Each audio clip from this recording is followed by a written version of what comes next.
Yeah, it's on. Perfect. Hi, I'm Chris Spey, Associate Director and Head of Comms at Yap Global. Thanks for joining today. I think the title kind of says, as we just pointed out there, could be some money on the table here. So I just want to start, before we jump into the Kouga and introducing your backstory and everything, I just want to do a little straw poll. Raise your hand if you have applied for grants with the Solana Foundation before. One person there, perfect. Is anyone thinking about it? Has anyone kind of got it in their pipeline? Hold it. Yeah, and then nice. Yeah, a couple of people. So this should work for you guys. Okay. Kouga, welcome. Thank you for joining us. We've got some slides to go through. We've got some questions and some topics to go through as well. But I think maybe the first thing that we should do is just kind of go through your origin story. So like, how have you come to be here? How are you the oracle in Solana grants? Yeah, so first of all, thanks for the invitation. I mean, to Solana Crossroads, and thanks to you for this moment with you. So we're gonna, at first it was supposed to be a workshop, so that's why we have like a presentation behind. It's gonna just picture some of the topic we're gonna go through. But let's talk about when I joined Solana. So I joined Solana in 2021. I used to be like a history and geography teacher before. So I learned about like blockchain in Nigeria and India, and I was like, wow, that's insane. And I discovered Solana because I tried to do a free mint on Ethereum, and it was like $54. I was like, that's not free. And people were like, oh, you should go to Solana. It's like the blockchain of the poors. I was like, yeah, that's my place. So I went there. I discovered a whole new world, and I have done a lot of things on Solana. And then I joined the Solana Foundation in February 2023. And since then, I've been working with them on grants and a lot of different topics. And today, I'm also working with Jito. I'm the community lead Europe for Jito. So the project is called Jito Europa since early March. So I'm doing both of them. And yeah, today I'm here to talk about grants, give some more insight, and I think we have like great questions coming. So that's super cool, and I'm happy to be here. Amazing, thank you. Well, I guess we should kind of jump into it then. Maybe let's talk about funding scale first. I think maybe we just need to show how much has gone into this over the past few years. So maybe we talk about how much the Solana Foundation's distributed so far. Maybe talk around that. Yeah. So the grants team appeared in 2021. It was like a small team at first. Maybe some people know Andrea, people know Asia as a Fox as well. That was one of the first in the team. And since then, we have the number on the screen. We gave like money to like more than 500 projects. Today it's more than 600. We gave like more than 100 million in funding, and the funding could be like USDC, Sol or Locket Sol, but we'll go over that later. And yeah, that's the numbers that are interesting. And also we only are three in the team. We're going to discuss about the steps later, but Andrea, Shua, and myself. So they are quite like in the dark, like behind the scenes doing the thing. Yeah. And I'm the one who is talking about grants everywhere and every time. So yeah. And is there like a figure for the kind of average that a grant is, or is that something you measure? The average amount we give is not high. It's like 40K. That's way lower than most of the foundations, such as Polkadot, Polygon, or Tezos. But we focus a lot on like you growing on Solana. It's not only, hey, we give you money and yeah, you do whatever you want. We really follow you behind. We make sure that you find your place on Solana. So most of the people that come and get the grants, they're like, oh, yeah, it's not really about the money. It's more like about we give you some help with the beginning of the money, but that's also more behind. You have like a lot of insight from the foundation. And for anyone who's looking to apply, is there anything that you would say is like a really important element of an application? Yeah, so I think it's on this one. For me, it's super important because the way people see grants is this way. It's literally like something where people are like, oh, I should come. Solana Foundation has money, so I'm going to ask for like 10,000, 100,000, and I'm going to get money because they have money, and that's super easy to do. But in fact, people should really take grants seriously because it's exactly the same way as investment, because you are super serious when you ask money to VCs, but when you ask for grants, you're not taking it seriously. And that's how I pictured it as well. So people are like, oh, I'm taking my time on investment. I'm making sure my deck is insanely perfect. But I I think that people should really think twice when they are going to ask for a grant. Like, how do I ask for it? What is the best way? Like, making sure that you've read everything online, because a lot of people come towards me like, hey, how should I apply for a grant? But they haven't read the page where you literally have 95% of the information, and you could have the information of yes or no, I'm eligible. And that's super important, because we're going to talk about like the different ways to get grants on Solana. But yeah, I think like making sure that you take your time, even though you are in a hurry, like to get some money, like taking time shows how serious you are, especially when you go and ask to the grants team directly. Yeah. I mean, there's a picture here of Charles Play. I wonder if is perhaps an element that getting a grant is too easy, or what's kind of the Yeah, I do think that people think that grants is easy to get. Why? Because of I'm not throwing anything on other blockchains, but like I've heard how easy it is to get like 10,000s or 100,000s of dollars just by asking money to other blockchain. Like some blockchain are literally giving like you 100K just because you have like a proof of concept.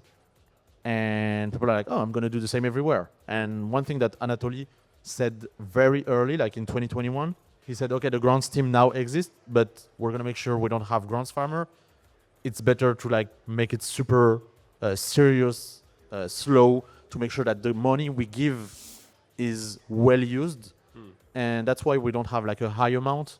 And also that's why it's quite a long process, because we go through like a lot of KYC, KYB if needed, and compared to other that you could get some grants without even like doing some KYC, which is a bit insane to me when you ask for like 50K or more. I could understand like if you are someone from like the whole ecosystem and ask for like 20K, you are well known, you've proven yourself, and you are just putting your like profile on the stage. Like if you scam or do something, you can do. But like a lot of money has been lost into grants from other foundation. And yeah, I've read this in the 2024 grants reports, and I know that we are one of the most particular foundation that the way we give grants to people. Yeah. Is there any element of that where is a grant the best route for incentivizing the best building, or do you find people kind of building and earning their reputation works better? Like, is there a variation? So I think that grants is a very good way to start a whole ecosystem, because you will bring people like eyes on your ecosystem at first, and that's something that you need, like having more users being aware of what you're building, what's happening. And at first, like first of all, you get recognition from the foundation. If you want to share it on socials that you got a grant, people will be like, oh, what is this project that got a grant? Us at the foundation, we do not share the project that got a grant, but some projects do. It could be a backlash, because if you get like a grant and you do not like reach your targets, people will be like, oh, you get money for free and you don't work hard enough to like reach your expectations. And that's also backlash on the foundation of like, oh, you give grants to this project but not on us, which are working harder. So that's for me, it's also a good way, because you have some insight from the foundation, from experts on their domain. I can go over something like very quickly, is this one, how the grants, what's a grant and what's the process. I'm going to talk about the process. So I'm the first step. When someone asks for a grant, wherever in the world, whatever the vertical, it goes through me first. Yeah. And if I accept, there is like a second phase where there is like an expert. He's going to review the whole application, and then at that moment the expert will have a call with you, and that's in this call where you get a lot of insight. You have the opportunity to talk about everything, and the last part is like the legal part, like KYC, KYB, and milestone and everything. But doing like even asking for a grant is like an exercise that gives you a way to how should I ask, the way I share my project, the way I present it, because a lot of people like are super great at like building things. Like we have some crazy devs that are doing like insane project, but when it's time to present it, sometimes I don't even get the essence of the project in the grant. It happened that sometimes people get declined by myself, and I see them at conferences, and they're like, "Oh, this is my project. This is my project." I'm like, "Oh, now I understand." So I tell them, "Yeah, you cannot be great everywhere, but yeah, that's a great exercise as well. Like, you have nothing to lose beside time by asking for grants It's true. at the foundation." Very true. I mean, yeah, and being point A, I guess you're, the guy, you're the guy to buy a drink for at the bar. Let's talk a bit more about ecosystem then. We've been on a nice little Solana bubble the last couple of days, but are you seeing a spike in Ethereum native devs applying for grants on Solana now at all? Is it only specific on devs? You mean this question? Yeah. Okay. So yeah, of course, we always have more and more devs coming to Solana, especially recently with a big move from a lot of Ethereum developers to Solana, which was super interesting to see. The quality of it is not to throw anything again on someone or anyone, but a lot of like devs that come from Ethereum think that they have like super innovative ideas, and it's not only devs; it's a lot of people that are coming from outside. They do not take time on what's happening on Solana, what's being built on Solana, because we have like a lot of underlying projects which are super interesting, but people are like, "Oh, it doesn't exist on Ethereum. I'm gonna ask for a grant on Solana," and I'm like, that's not that innovative on Solana. Like, we're far ahead from Ethereum now. But yeah, we have like a big spike on every single topic, and yeah, devs as well. Like, that's why we see a lot of people asking for like tools to go from Solidity to Rust. And for people that use Solidity, we do have one tool that is called Solang, which turns your Solidity into Rust easily. So if you're from Ethereum or Solidity 2, you can go there. Little tip. So with that in mind, does that change how you assess them as grant candidates? Like, I guess if they are bringing something new, they're going to kind of be seen more favorably, I guess, by you, as opposed to someone who's coming and bringing something that they're just trying to do because they can't find it on Ethereum. Let me tell me in the end if I answered right. But usually what I tell to people is that when someone is new and has like an awesome application, that means they have something to bring to the table. Yeah. Like, literally, I'm like, okay, this guy, he's coming from somewhere else. Let's give him a chance, because he really took time and really like gave his best to make sure that he's appealing to Solana Foundation, but also to the Solana ecosystem later on. But of course, we tend to give more favoritism to people that are already on Solana, and especially that people that are active on Solana, because something funny is that I have like my eyes everywhere on the Solana ecosystem. I must be aware of what's everything happening to make sure that we don't duplicate project when we give grants. So I see the active people. I see the people that goes to events. Like, I really spend a lot of time, it's not like I'm forcing myself, but I really enjoy it. And so that's why I'm like, yeah, this guy has been super active. He has done things. And if you win hackathons, if you get like Instagrams from super teams, you will be like, oh, the whole Solana ecosystem has interest in this guy and what he's building. So let's give him a chance more than someone who comes from Ethereum and has not done any research on the Solana ecosystem. Of course, you will more prioritize people that are giving themselves into Solana. Yeah, for sure. Are there any types of projects that are getting more funding that you're seeing now? What are they? Yeah. I don't know if no, it's later on.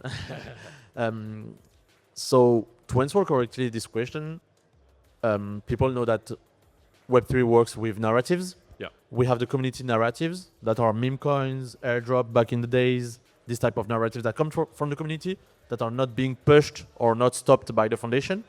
And we have the Solana Foundation narratives, which, for example, last year was RWA payment stablecoin. We even had like AI during the last summer. And this year it's more about like consumer apps. So we have more fundings. We are more open because that's more like of a a sandbox where we don't have enough of this type of applications. So we're like, okay, this type of project is interesting for us. We try to pre-shot the next hyped topic. That we did well last year with AI, RWA, payment, and stable coins. And this year we have enough like good projects to make sure that we are ahead of everyone. And now right now it's consumer apps. So anyone who build like consumer apps, I would suggest you looking at what we are giving in terms of grants. And on the opposite side, of course, we have the type of vertical that we are less likely to give money because we either don't find an innovative way to grow on it. For example, gaming. It's always like, oh, I'm building a Web3 game. Here is like money to, I need money to build the game. But in fact, there is like not a lot innovative. And also, I see because we have someone who asked about content creation yesterday. Also, we have a lot of questions about like giving money to content creator. If you want to have like a grants about like content creation, you really should like bring something innovative to the table, because we have like a lot of media coming and asking like, oh, we would like to have like thousands just to make articles every week, but we do not pay media for that. It's type of topic that's quite hard to find a way to be a public good, because we're going to talk about being a public good later, but that's topic. Yeah. Is there like a percentage of rejections, like in terms of ones that you have your successes? Is there kind of a ballpark to the number that don't make it through? Yeah, so my step is the hardest one. I think I declined around, I would say, 8.7 out of 10 application. I would say 9. I declined 9 application out of 10 because most of the people, as I said, are not taking grants seriously. And most of the time, it's not a problem of like being innovative or anything. It's just like people are not putting effort into the grant application. So after me, when you go into the expert like discussion, most of the time it goes well, because you discuss about like the budget, discuss about the milestone, and it brings you eyes on what is the direction that you're gonna have with your project. So yeah, we decline a lot. Like I get like between 15 to 20 applications a day, which is quite a lot. Yeah. And most of the time I decline most of them because, yeah, I would say 6 or 7 are not like no effort into it, like literally. I guess the follow-up here is maybe giving a bit of alpha. Is there anything that you're kind of excited to see come forward in 2025? Like any kind of applications that you would want to be seeing more of? Yeah, I think that the topic of consumer apps is super interesting. Like everything on mobile app and anything that is seamless is super like interesting for me. I really love the topic of being able to onboard people with only a few steps, especially in Web3.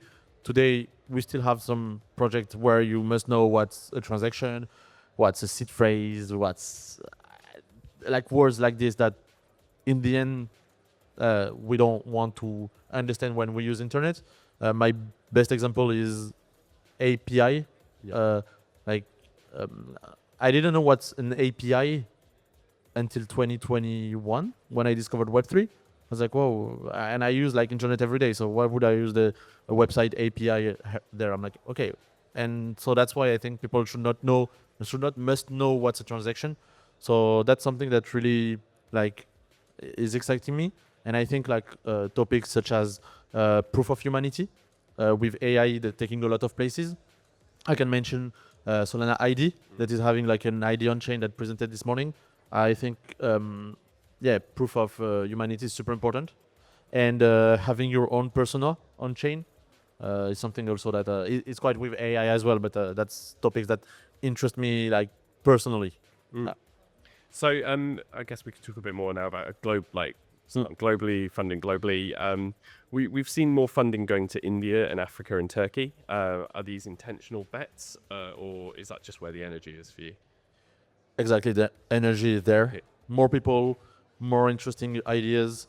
There is no privileged places in the world. So maybe one day we'll have every application from South Africa, maybe from Brazil. It's literally we're not aiming at like giving more to a country or a region.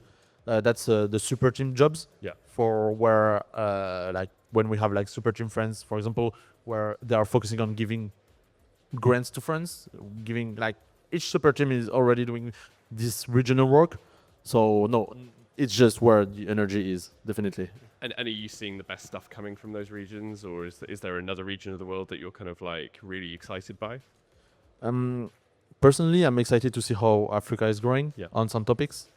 I think that India is leading on like a lot of infrastructure topic, and it's exciting to see how countries are growing. I'm also coming back on the topic of super teams, but super teams are like doing insane regional job, so that's why I'm like, oh, that's cool to see.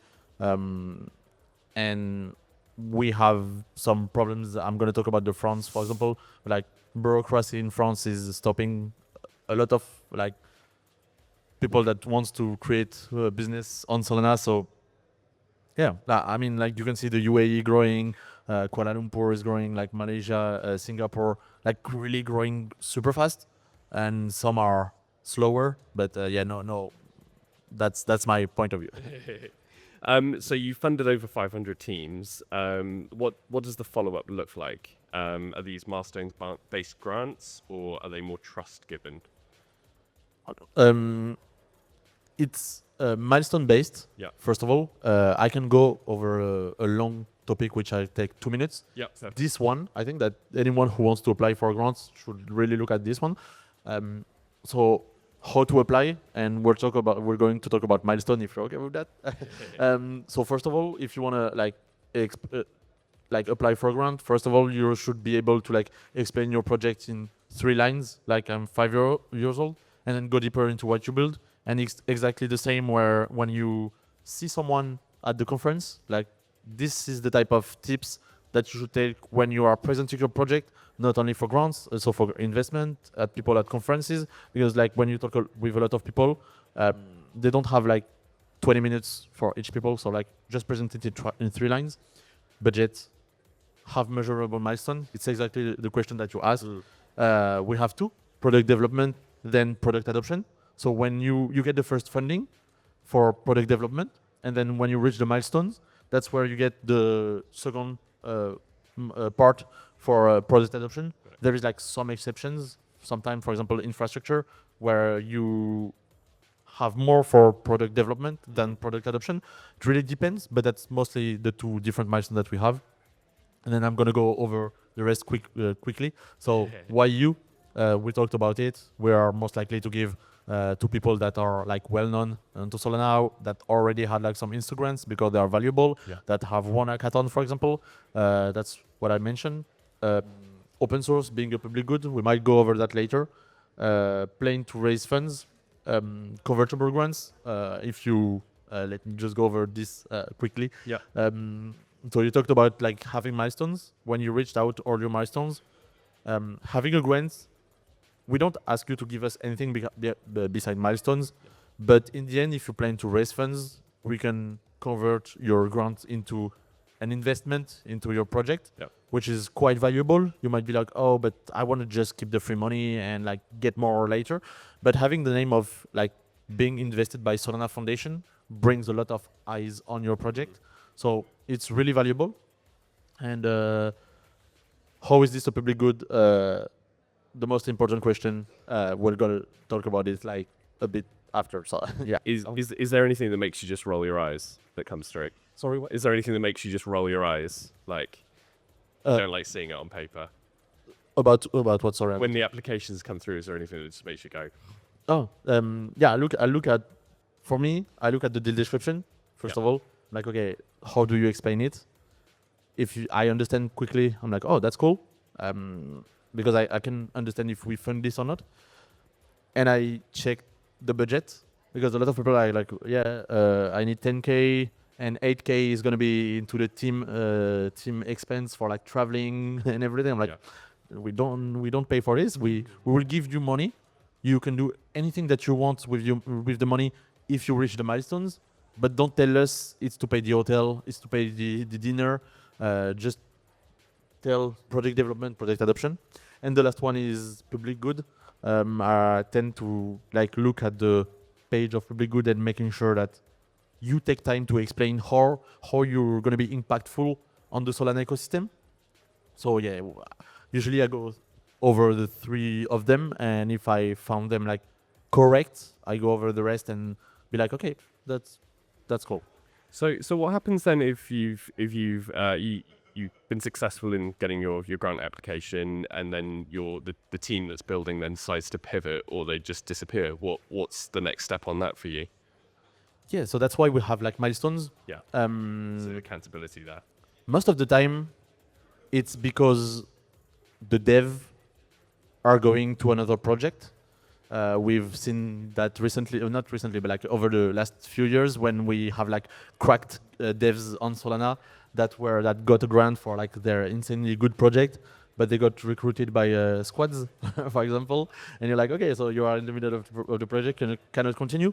So that's why we go over a lot of legal to make sure that when you quit the grant project, I would say, you're doing it for the right way. We cannot blame someone for stopping their project because they have like an insane offer by a major project on Solana. So it happened, not a lot, and or most of the time, if it's not most of the time, but sometimes it happens also that the infrastructure of the project is not good enough when they are doing the product development, that they stop before the product adoption because it's not going to get enough traction. But it happens, but not a lot. So obviously we've talked a bit about how to apply. Do you have any more advice that you would offer people when they're applying? Any words of wisdom there? Yeah, I do think that first of all, taking time to read the first page, solana.org/grant funding, really taking time on this, making sure to know your competition. If you're applying for an MEV project, like, hey, I want to create an MEV project, and you're like, there is no competition, I can tell you that I'm going to decline. Because if you don't know Jito, I mean, yeah, I might be biased, but if you type like MEV Solana, first of all, it's Jito that appears. If you are like, oh, I'm going to do a swap project and there is no competition, it's a bit strange. So yeah, make sure that you know your competition. You make sure that you know that you're bringing something innovative, and make sure that you're going towards like being a public good. So yeah. Perfect. And you just mentioned the site there. Do you want to just give that another plug where people go to apply and get the guidance on where the project fits? I think you've got some slides on that as well, haven't you? Where to go? Wait, I think this one, right? Yeah. If you do not fit the foundation framework because you need like way less money, or maybe you're not being enough of a public good, or you're not going to be entirely open source, you can go and ask for money to Superteam, Build with Monkey, Dean's List DAO, and Cubic. Cubic is less likely today. We have like another project that's coming, is called Beefunder, and they have all their specificities, and you have everything when you go onto the solana.org/grant funding page. That's why I tell people to really read every single line, because each detail is important. And if you go at the bottom, you see this, and you're like, okay, maybe I should ask for Instagram because I only need 5K, and I'm not gonna wait like 3 months to get 5K. So maybe Instagram is way better, especially if you have a super team around you. Perfect. I mean, I think that's been really, really useful for everyone here. Was there anything else that you want to share with the audience before we wrap up? Have this page, of course. You have like the QR code where there is like all my links. When you're going to apply for a grant, we have like a lot of application every single day. My DMs are full. So make sure that when you come, do not just say, hey, hello, I want to ask for a grant. Make sure that you come, and it's for everything. Like when you want to reach someone cold, just go, hey, hello, have this project.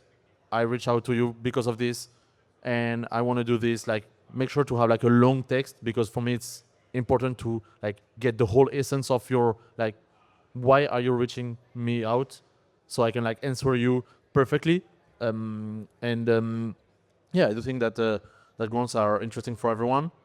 And I'm gonna take like 10 seconds to say also that we're growing Jito in Europe, as you can see, Jito Europa. So anyone who is building in Europe around like DeFi infrastructure, we have Jito that is growing. We're only in the beginning, and we're bringing a lot of interesting things to anyone who builds on Solana. So that's all. Amazing. Thank you so much, Kouga. Really appreciate your time. Thanks to you. Have a great day. Thank you.